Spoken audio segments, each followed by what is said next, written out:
పిల్లలు జామ్ అనేది చాలా ఇష్టంగా తింటూ ఉంటారు.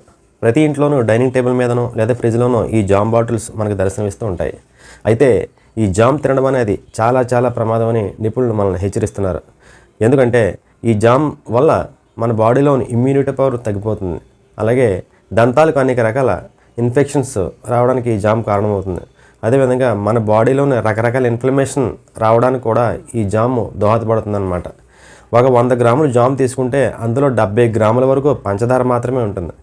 అంటే సపోజ్ మీ పిల్లలకి ఈరోజు ఒక 20 గ్రాముల జామ్ పెట్టారనుకోండి, అందులో 14 గ్రాముల పంచదారే ఉంటుంది. పంచదార తినడం ఆరోగ్యానికి చాలా ప్రమాదం అని మనకు తెలిసిందే కదా. ఈ జామ్లో సల్ఫర్ డయాక్సైడ్ ఉంటుంది, అలాగే సోడియం బైకార్బోనేట్ ఉంటుంది. ఈ రెండు కూడా మన ఆరోగ్యానికి చాలా చాలా ప్రమాదకరం అన్నమాట.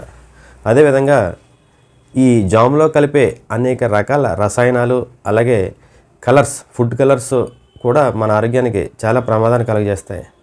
కాబట్టి జామ్ తినడం మీరు మానండి, మీ పిల్లలకు కూడా మాన్పించండి.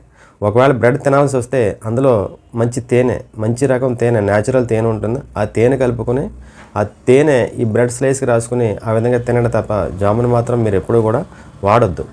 Thank you.